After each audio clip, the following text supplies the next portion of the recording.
Welcome to Military Analytics. Russian leader Vladimir Putin confronted the whole world, especially Western Europe and the USA, with his plans to invade Ukraine. Humanitarian and military aid to Ukraine came like a flood, especially recently. Israel's military aid to Ukraine has shocked the Kremlin.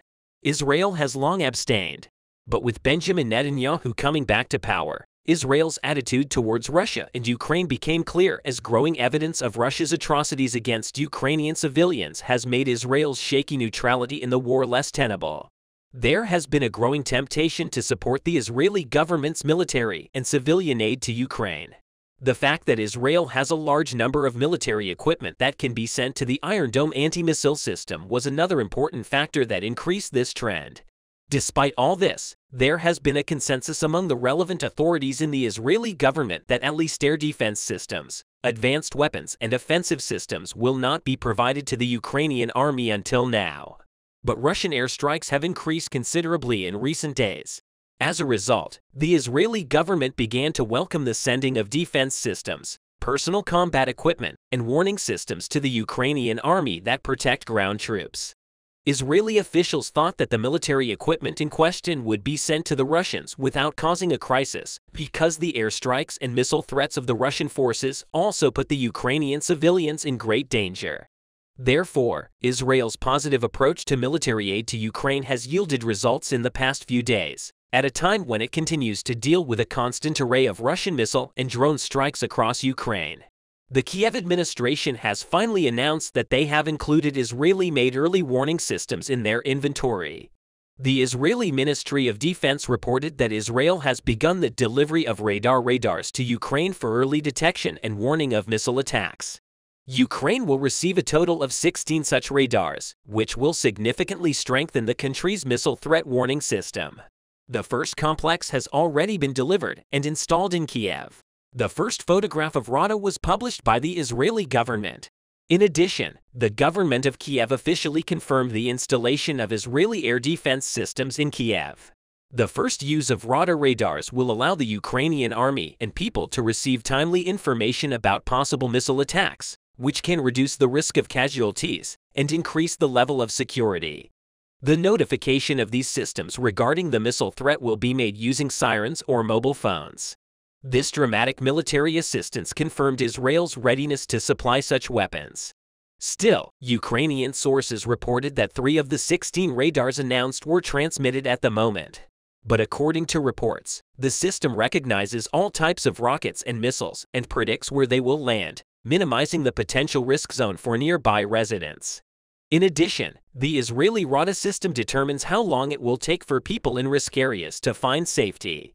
Moreover, as previously leaked Pentagon documents revealed, Ukraine was constantly running out of ammunition for Soviet air defense systems, including the Buk air defense system and the formidable S-300.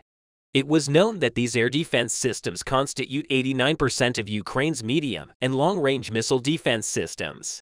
But now Ukraine's air defense will be much stronger and safer thanks to the radar provided by Israel. A detailed analysis published in the Jerusalem Post noted that the time saved in such a situation would be valuable, as the missile warning system would alert the Ukrainian military if an incoming missile or drone must be stopped. This will help the Ukrainian air defense forces recover valuable and apparently scarce air defense munitions. Worse, the Ukrainian defenders may stop their ammunition if they consider that there will be enough time and warning for people to find shelter before the rockets strike. In addition to this striking military support provided by Israel to Ukraine, the Tel Aviv government announced that it would export military equipment to Estonia, one of Russia's neighbors. According to the contract with the highest monetary value so far, Estonia signed with Israel Aerospace Industries, Russia's next-door neighbor. Estonia will procure high-tech, long-range UAVs from Israel, while the type and structure of the UAV to be purchased from Israel were not disclosed. Estonian Defense Minister Hanno Pevkur was photographed with IICEO Boaz Levy in front of a model of the mini Harop system. It was quite remarkable that the contract was worth €100 million. Under the agreement, Estonia reported that military officials from the country expect the drones to be delivered by 2024, followed by full capacity deployment in 2025. The current sale to Estonia will increase long-range indirect fire capabilities, according to officials. Estonian Defense Minister Hanno Pevkur evaluated the kamikaze drones as critical and suitable for Estonia defense needs during the contract signing event.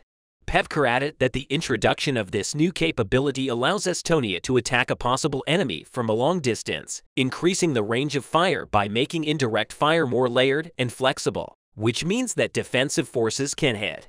Also on the subject, a tweet from II revealed that this supply improves Estonia's indirect firing capabilities and strengthens its defensive capabilities.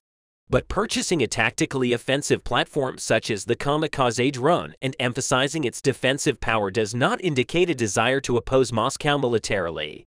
This can be seen as an extension of the strict stance of the Western-led alliance. However, thanks to this step of Estonia, Russia can be severely restrained.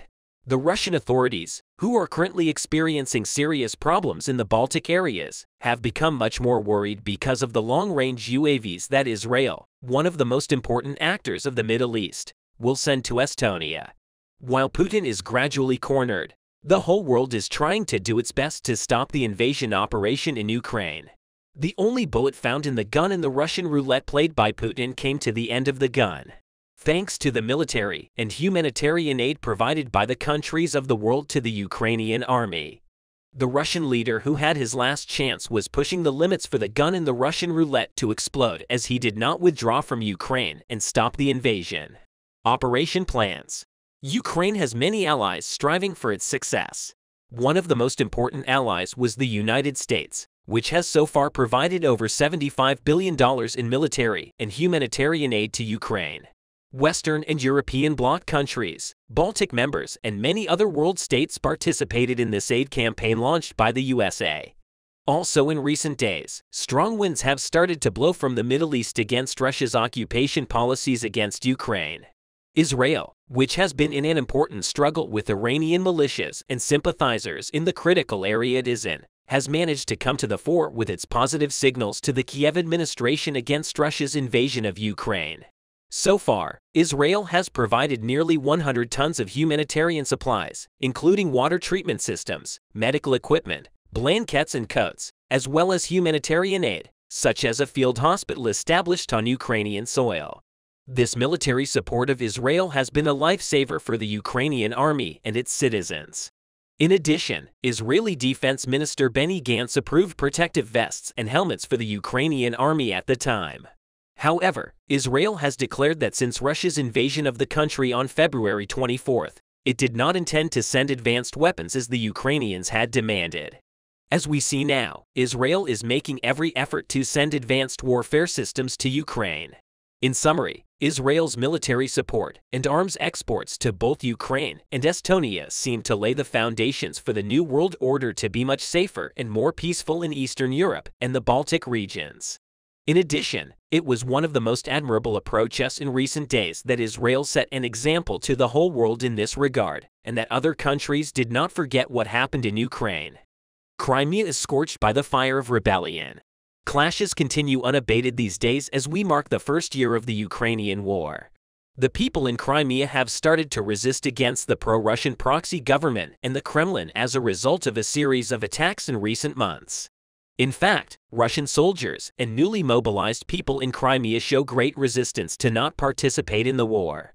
The covert mobilization that has been going on for 5 months in Crimea has infuriated all the inhabitants of the peninsula.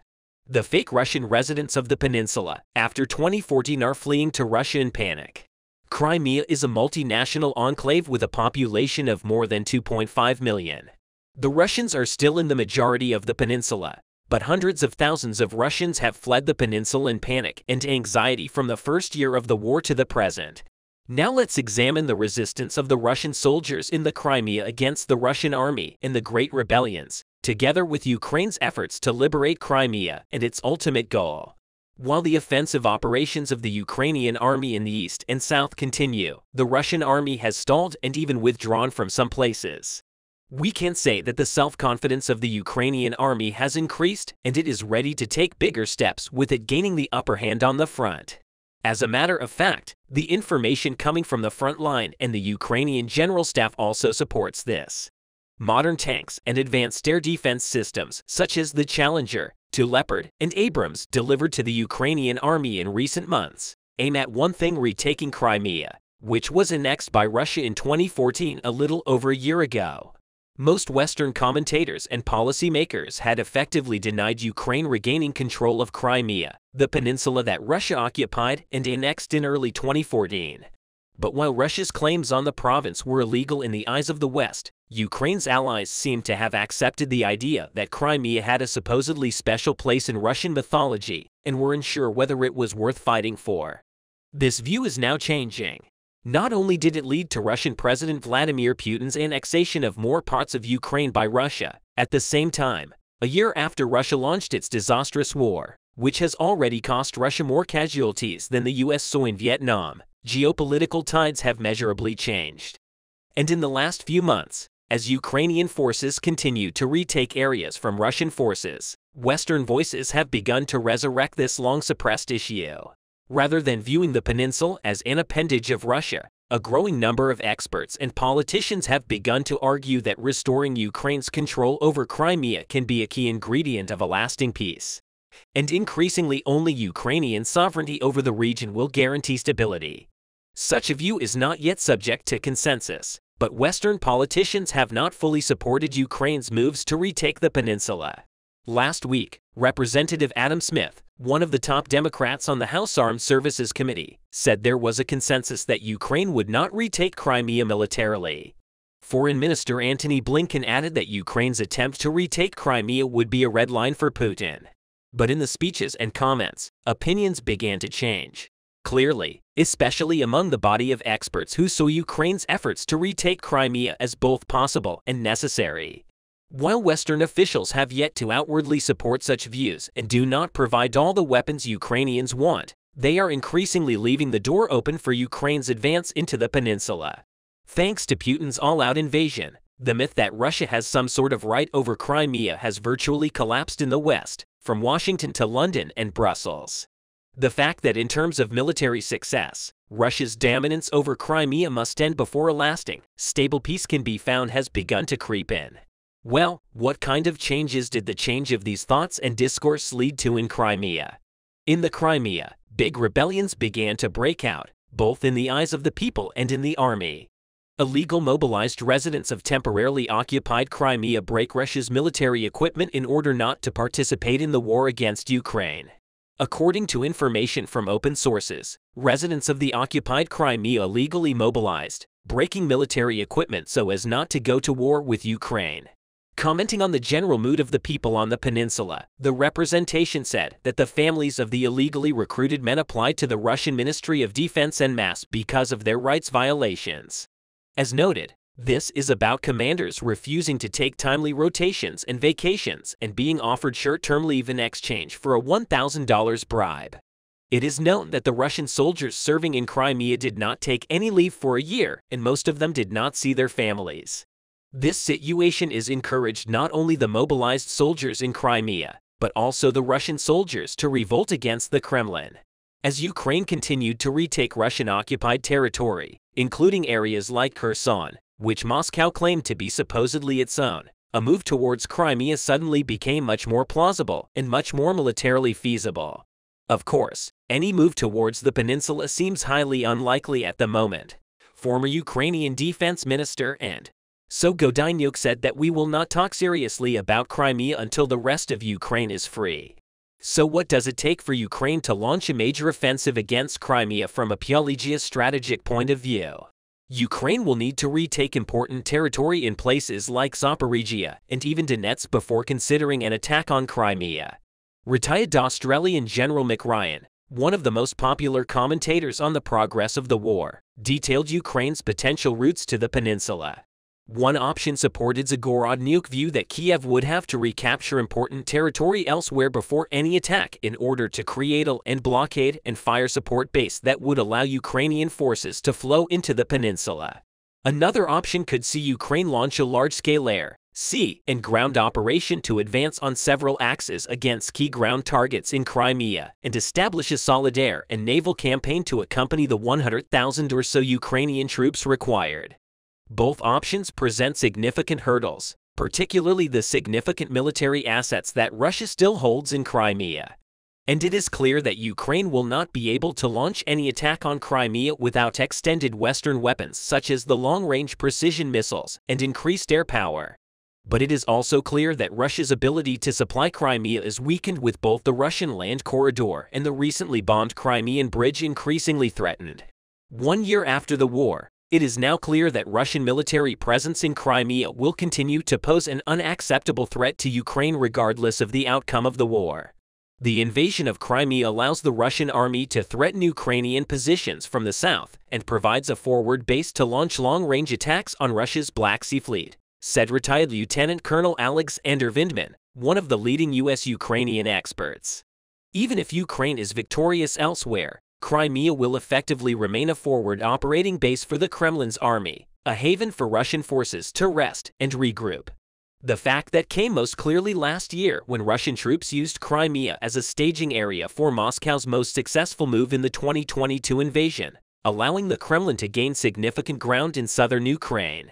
Ongoing military threats are not limited to landings either due to Crimea's geographic location. The peninsula allows Moscow to threaten both Ukraine and the wider Black Sea maritime security. This includes things like blocking Ukrainian exports, such as grain, which has already upset global markets. The former commander of the U.S. Army in Europe, retired U.S. General Ben Hodges, said that the Crimea is decisive for this war as long as Russia holds Crimea. Ukraine will never be safe or secure or rebuild its economy. As a result, an increasing number of people are realizing the feasibility as well as the necessity of retaking Crimea. All these tactical military reasons are sufficient to explain the ongoing shift in the West's perception of Crimea.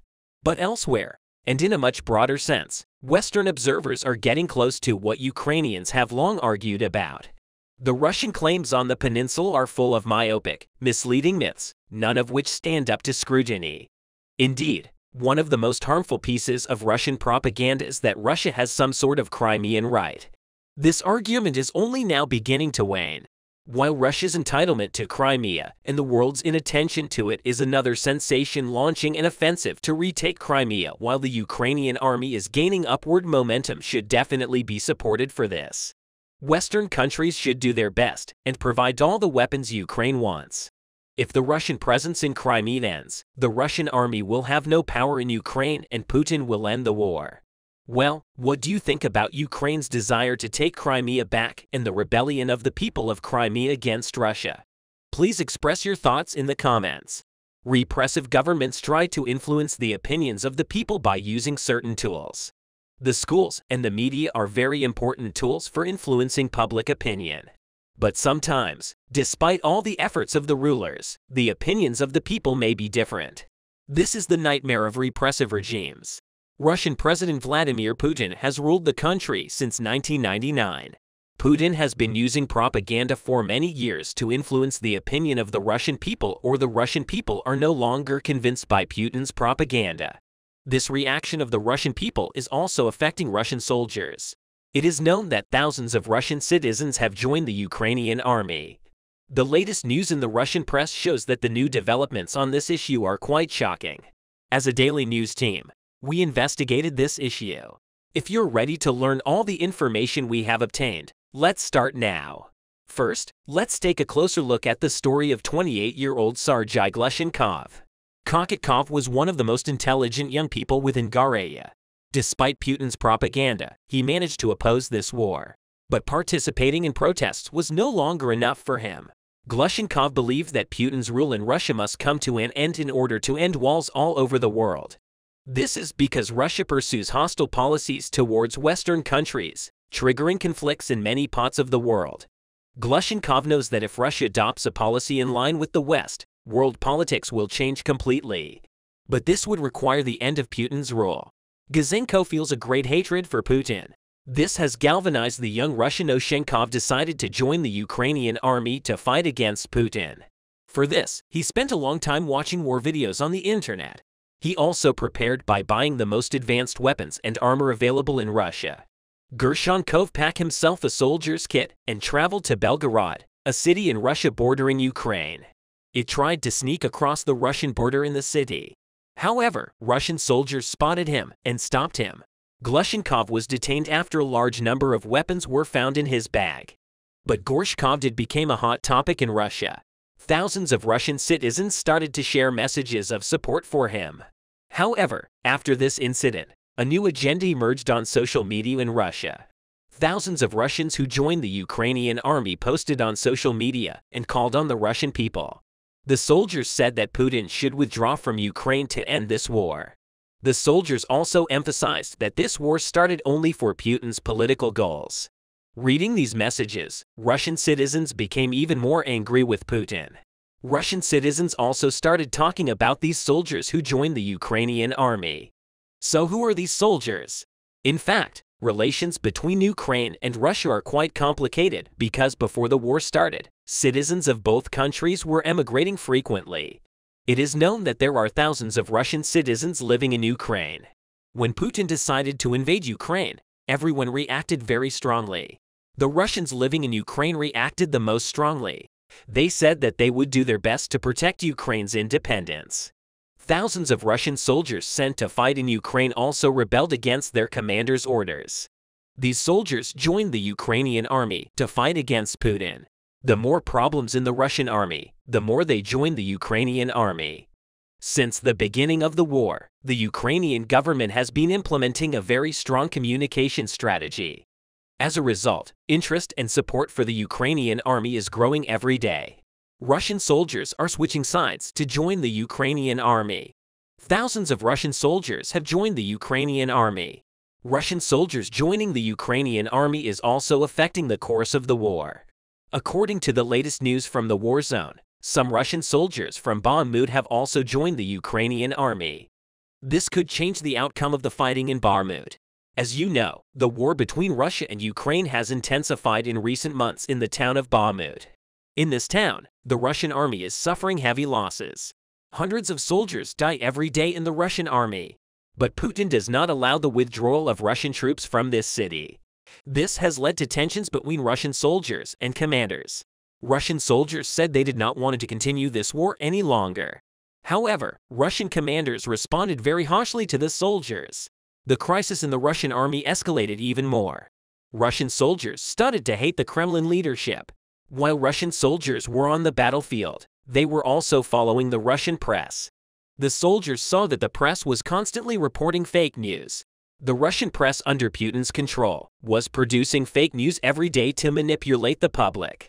When the Russian soldiers saw that the news was false, they became even more angry at Putin. The soldiers realized that Putin was manipulating them, too, so they started planning to leave the Russian army. Some Russian soldiers were planning to flee the war zone and seek asylum in Europe. These soldiers then decided to surrender to Ukraine. Some of the soldiers who surrendered to the Ukrainian army wanted to return to Russia through prisoner exchange projects, but some soldiers had a different plan. Russian soldiers decided to join the Ukrainian army and fight against Russia. This unit, called the Free Russia Legion, soon grew. This unit inflicted great damage on the Russian army, especially in Bakhmut. The Russians, who joined the Ukrainian army, had the very important information in this region. These soldiers who had previously served in the Russian army knew all the war plans of the Russian army. They also knew the location of the Russian army's ammunition depots. This information in the hands of Russian soldiers was very important for the Ukrainian army. Thanks to this information, the Ukrainian army was able to carry out strategic operations. The Russian army had to change all its plans. Russian soldiers who joined the Ukrainian army had one more feature. When these soldiers joined the Ukrainian army, they also brought a lot of weapons. The soldiers went to Ukraine after capturing many bombs and weapons. These soldiers helped the Ukrainian army while destroying Russian ammunition. The Ukrainian army gained strength thanks to this ammunition. The Russian is having difficulties to deliver ammunition in the town of Bakhmut. The Ukrainian army has managed to establish a very important superiority in this town. All the routes that the Russian army can use to deliver ammunition are blocked. The Russian army is being cornered in this city every day. For a long time, the Russian media claimed that the city of Bakhmut had been captured. However, now the Russian press has also started to change its reporting on this city. Everyone can now see that Russia has been defeated in this city, too. Especially the departure of Russian soldiers from the army is considered as the biggest proof of this. What do you think about Russian soldiers joining the Ukrainian army? How do you think this decision of Russian soldiers will affect the course of the war?